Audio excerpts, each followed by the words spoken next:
Hi everyone, it's Don and I hope you're having a fantastic day. Well, I am really in a pickle. I'm kind of stuck in limbo right now because I'm supposed to fly next Saturday, but the airline that I'm flying on is negotiating and could go on strike as early as tomorrow. Today's video is brought to you by private internet access. As I am contacting people for our group cruises and everything, I'm hearing a lot of numerous people are saying, yeah, we have new cards because our credit cards were compromised. And my first thought every single time is, do you have a VPN? If you're using your computer and you're doing any kind of financial information or logging into your bank account while you're traveling, or even when you go to a coffee shop, you go on your phone and you check your bank account or your credit cards, and you're not running a VPN, you're running the risk of being hacked and having all your information stolen. And what a pain it is if you are in a foreign country and you have your card locked because somebody has hacked it. A VPN will hide your address, it'll hide your information, and virtually make it almost impossible for them to track down your card and banking information. It really does pay to have a VPN. It makes you look like you're in another country altogether, and they can't track you. So yes, I say when you travel, you should always have a VPN. Now, why did I choose private internet access? Well, for one thing, they have a no log policy, which means they're not storing my information that can be hacked by other people. And that's been proven in court by a third-party audit, as well as you can do unlimited devices, which means I can do my cell phone, I can do my computer, I can do my iPad, all under the same plan. It doesn't cost me any extra than the original plan does. So if you'd like to try out private internet access, why not follow my link down below? You can get 83% off your subscription plus 4 months free. Thanks again to Private Internet Access for sponsoring this video. So that's right, I'm supposed to fly out next Saturday, the 21st, to London, and then I take a transfer down to Southampton right away because on the 22nd, when I arrive in the morning, there's an event going on the Sun Princess where we are being toured around and we see some special things going on the ship that I've been invited to because I'm actually on the sailing leaving the very next day. So that's all well and good, that's fine, except I fly Air Canada. Now, I knew I was taking this trip a long time ago. Remember when my original booking got canceled on the Sun Princess, the original sailing? I was supposed to be on the inaugural sailing. Well, I booked the transatlantic. I said, okay, I want everything to get up and running and be there. And so I booked the transatlantic and I booked my flights and I got a really good seat sale. A really good seat sale. I got business class, less than economy at the time. It was like a 2-day flash sale. So I lucked out. So I'm flying business class, lie down seats, very comfortable. Sounds terrific. Except now, as of today, Friday, Air Canada could be starting to cancel flights because the union has said overwhelmingly 98% has voted for the Air Canada pilots that they gave them a strike mandate. And while they're still at the negotiation tables, Air Canada, as early as today, will start canceling flights to get the pilots and the planes closer to their main ports where mechanics and everybody else is. So if they do go on strike and they get back to resumption of service, they have everything in the area to get ready to go, kind of thing. They don't have to bring things from different countries around the world. So they're going to be starting to canceling as early as today. Now, the official strike won't happen right away. The deadline is Sunday, 2 days from now, and then they have to give 72 hours notice for a strike. Well, that's Wednesday. And I fly the following Saturday. Now, if they start winding down flights and everything ahead of time, there's a very high possibility that, first of all, if they do go on strike, I'm probably not having that flight. It's probably being canceled. And yes, I have I'll get my money back and that kind of thing, but I had such a good seat sale that I'm checking right now other airlines, which are, by the way, filling up very, very quickly. Remember, I'm in Canada. I have limited options. We don't have a lot of carriers here that fly internationally.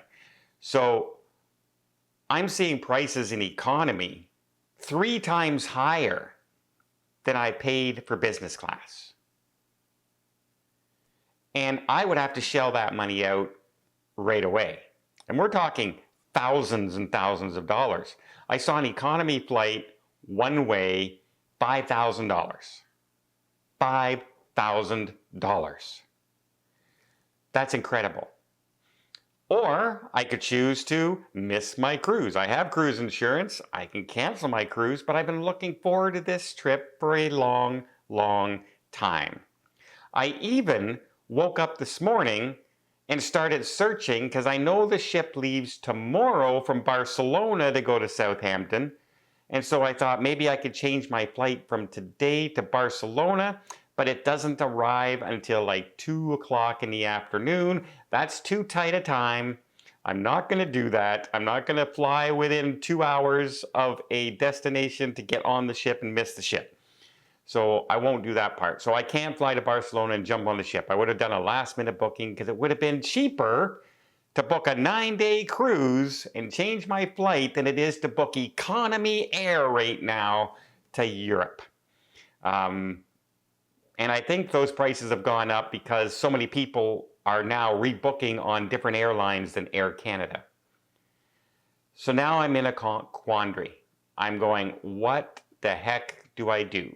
Do I take a chance and hope that the strike doesn't happen and then scramble? And if the prices are that expensive right now, what would they be if they do announce a strike on Sunday? How high would the prices jump, right? It could be astronomical. And even then, would I manage to find a flight to get there in time?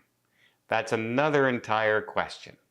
And not only do I have the Southampton trip, transatlantic booked, once I get to Fort Lauderdale, I'm on a media cruise there with Tony and Jenny as well.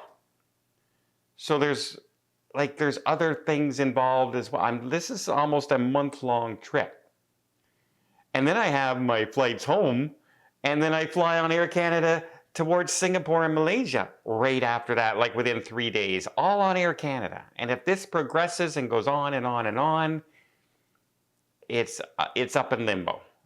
And I've been scrambling everything today. I've been looking at flights to leave tomorrow and then pay for a hotel for a week because, believe it or not, that's cheaper than one-way economy if I have to book another airline. Like, how crazy is that? I can stay a week at a hotel cheaper than I can buy a one-way flight in economy, basically an 8-hour flight. That's ridiculous. That's ridiculous. It absolutely is. And it's not really a fun situation to be in. Because if I take a chance and I let it go, even if there's only a slight cancellation, even if they don't go on strike and keep negotiating at the table, that doesn't mean Air Canada is not still going to wind down their flights and start canceling some of their longer flights and further destinations, just in case. So my flight, even if they don't go on strike, can get canceled.